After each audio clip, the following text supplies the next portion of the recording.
Hello, welcome to Big Apple Mountain Tarot. I am your host, Everest Hall. And I'm Michael Rusnak, and thank you for joining us.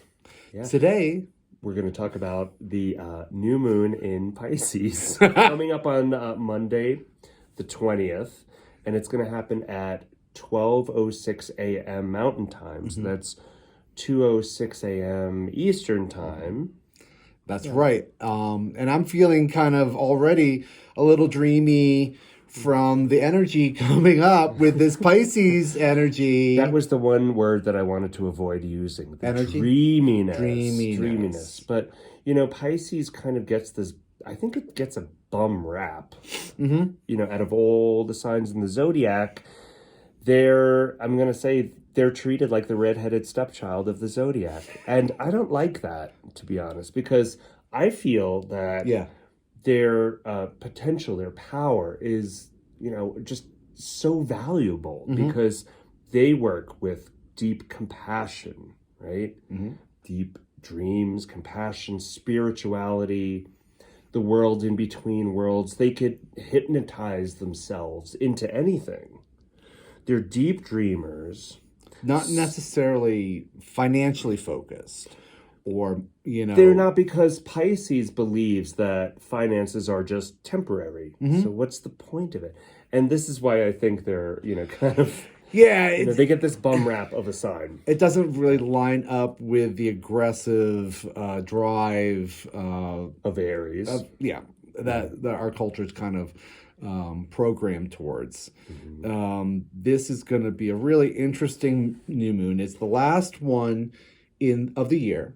That's right. It's the end of our astrological calendar. It is. And this is the fourth of a series of 5 new moons that occur at 1 degree of their sign. And the full moons have been occurring at 16 degrees. And remember, 16 is that tower card. Yep. 16 represents the tower. So there's a lot of just, stepping into the future, stepping into what's new. Yes. And it's going to be a lot newer come March because we've got some big players changing that are moving. Yeah. The energy is going to be wildly different, and we could already feel that happening now. We might notice that our dream activities at night when we're sleeping, it's very, very vibrant, almost disruptive. This is an incredible moon. An incredibly powerful new moon. If there is any moon of the year that you are supposed to be meditating through, it's this moon. Yeah.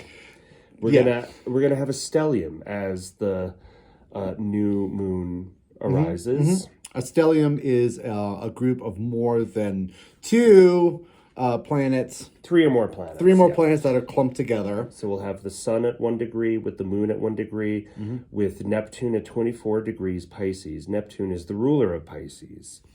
Venus will be 29 degrees Pisces, and almost immediately after the new moon, it jumps into Aries. And we have Jupiter at 9 degrees of Aries. So Venus will be closing in on Jupiter. And remember, Jupiter expands. So we're going to have this expansive Venus energy. Yes. So if we're feeling passionate, romantic, artistic, the things in life that just are delicious and wonderful, really expansive. In Aries is going to be the first sign of the year coming up. Let's pause. So Pisces is the 12th house.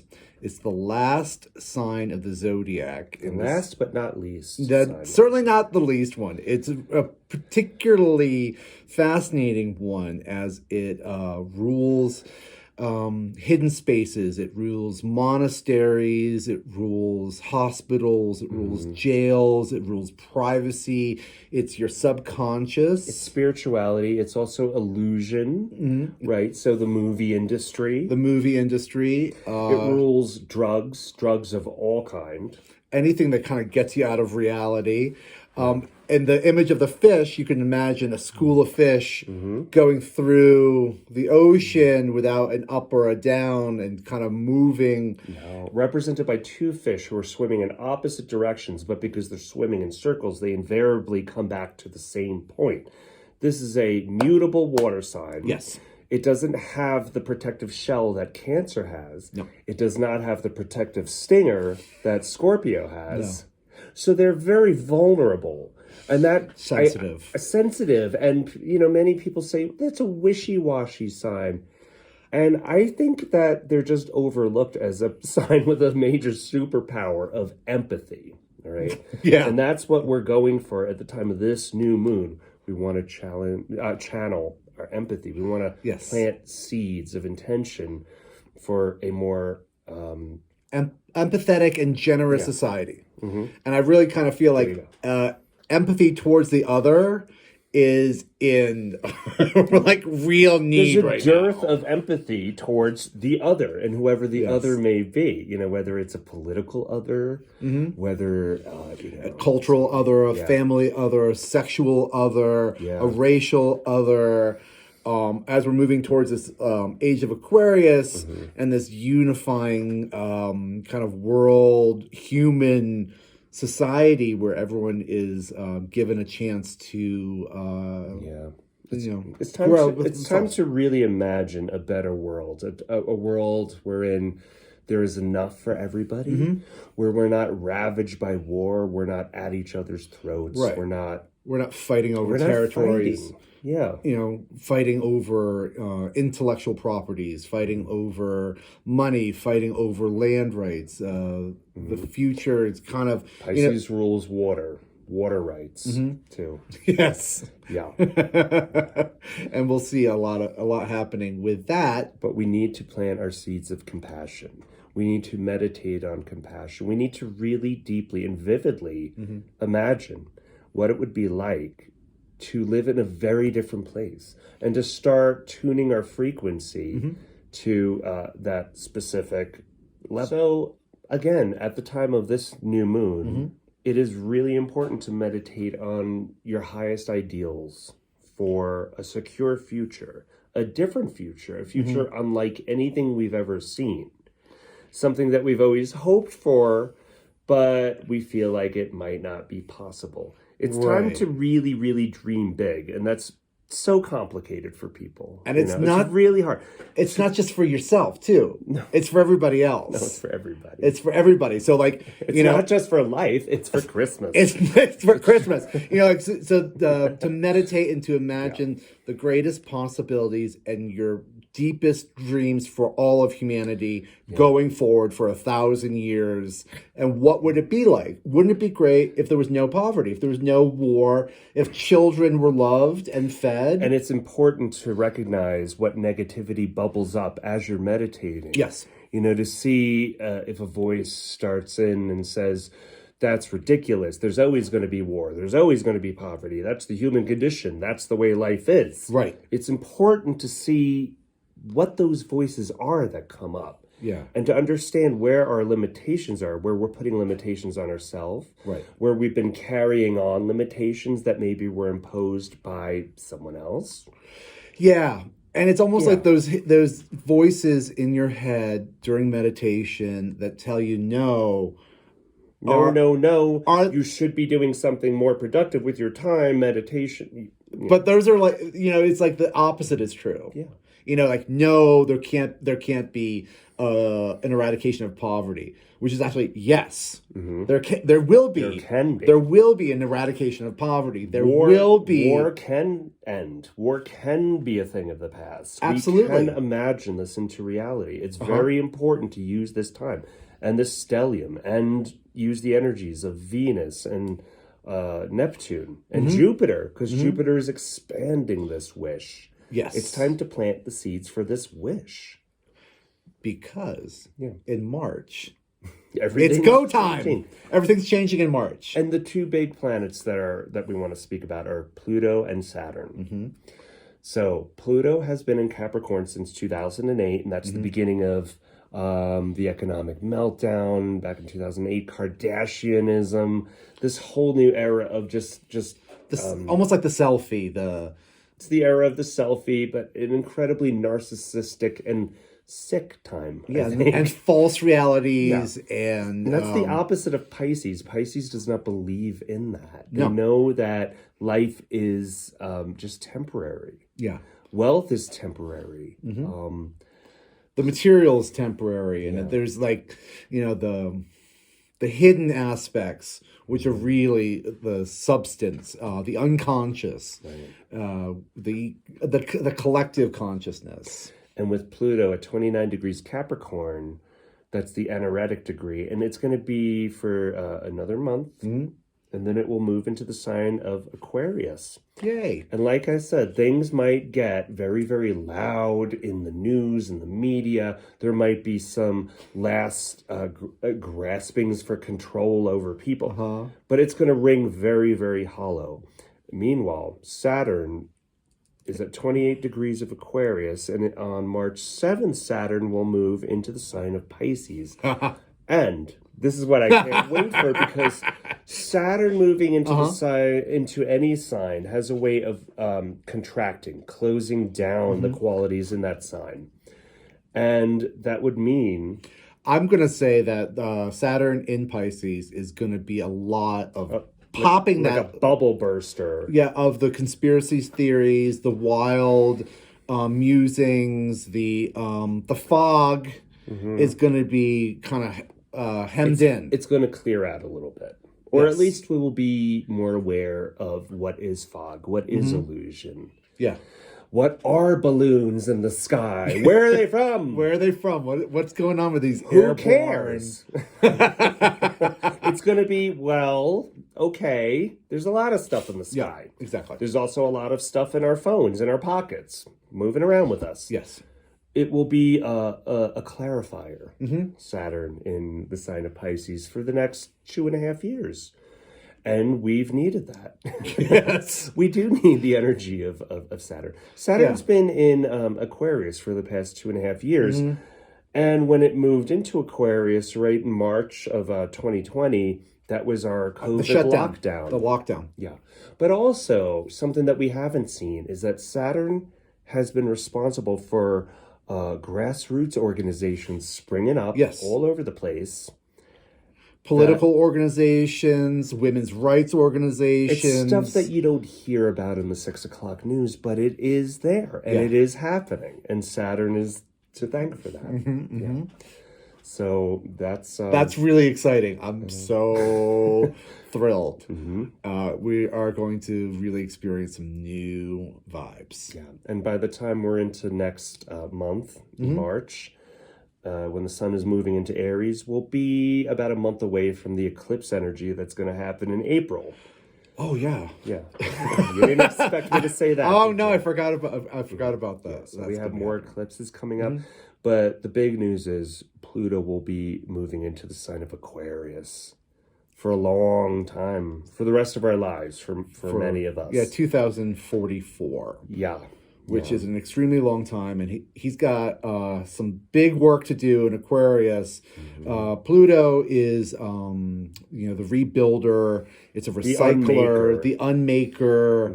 It has to do with regeneration. Parses out what isn't working efficiently anymore and just knocks it down. Yeah, pulls the rug out. So that's where we are, and we are stepping into the future now. And we're out of all the square energies of the last 3 years, the heavy outer planet squares. Sure. Now, if there are squares, they're fast moving. It's about like Venus and Mercury squaring up against the moon, but it's very temporary. It's very day to day, and I don't want to focus too much on that. I want to focus on seeds of intention for a more compassionate, understanding, loving, generous future. Yeah, where everyone's treated fairly and has enough. It's a very Pollyanna idea, but it's possible. Yeah. Well, there's a reason why we remember Pollyanna. You have a stubby little nose. Yeah. So with that, why don't we go to tarot reading? Okay, well, let's do some tarot cards. We are back, and we're going to pull two cards for each element. So we'll pull 2 cards for fire, earth, air, and then water. Yes. So we're going to start with Aries, Leo, and Sagittarius. Okay. So 1, 2. Interesting. Okay.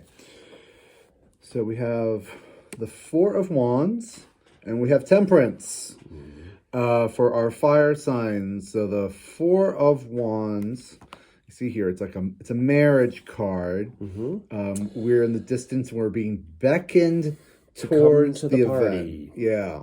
Now, join us. What kind of party is this?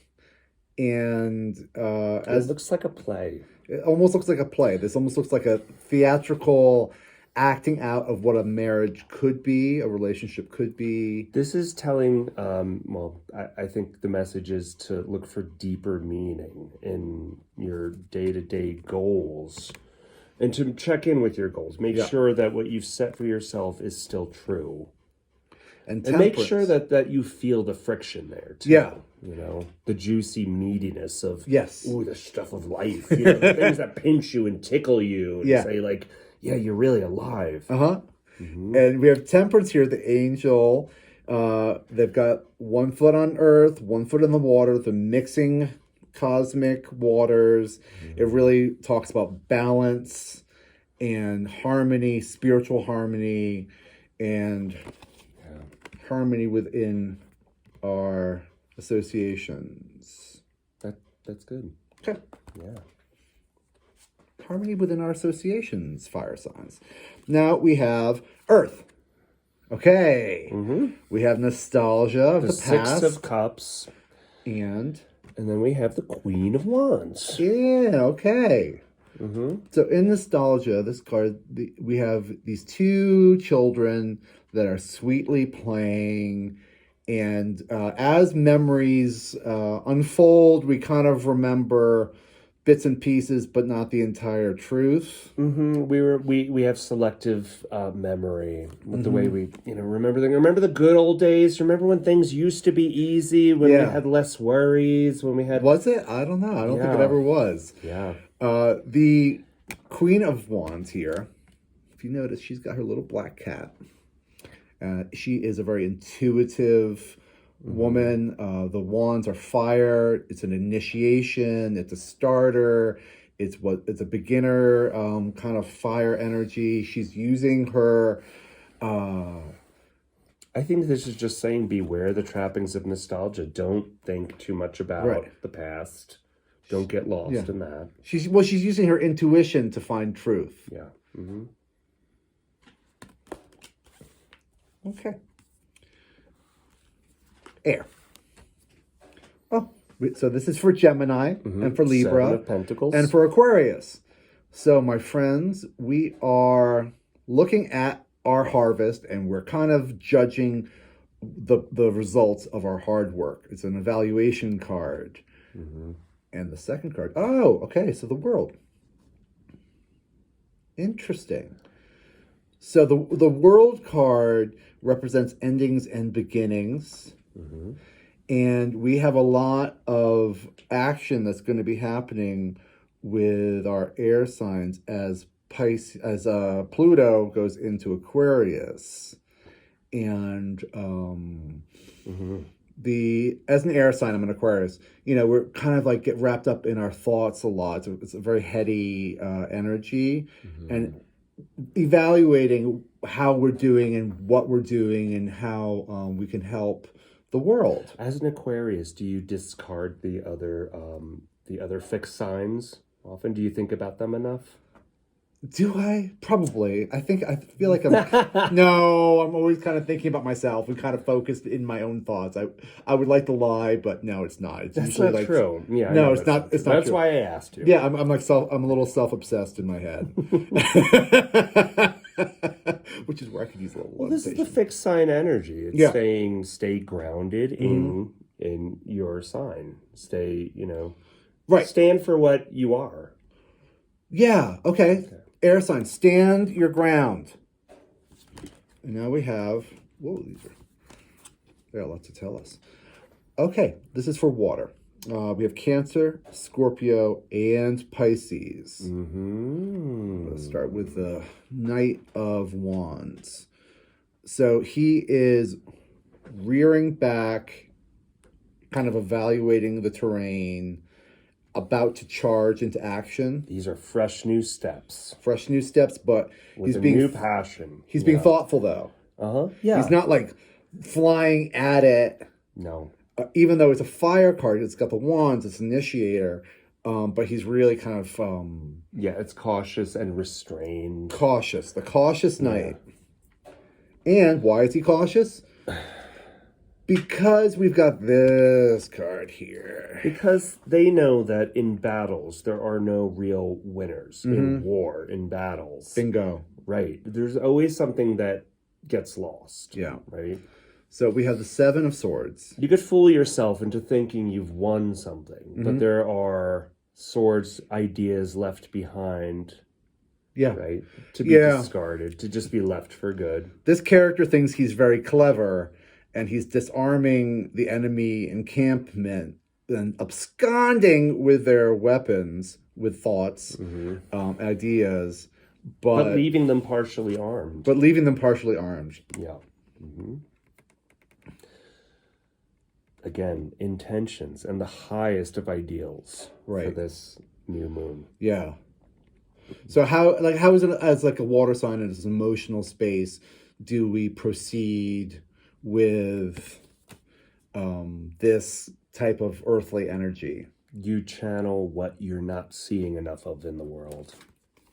Yeah. You look at the terrain. Yeah. There we have it. There we have it. I think that's really fascinating as we look at these cards. And I hope everybody has a really good new moon and a happy Lent. Happy Lent. We were going to talk about Lent being part of this, but maybe that's another video. Well, but part of the energy. But Lent, it always happens in Pisces season. Yeah, it's a very Piscean. Yeah, thing. It's a great time to sacrifice something, to let go of something that's really maybe it's going to be painful to let go of, but that if you're feeling it, then you're healing it. So. Perfect. If you're feeling it, you're healing it, and with that, we will say thank you very much. Thank you very much for visiting us and spending time with us, liking and sharing. We love it. Thank you. Bye. Bye-bye.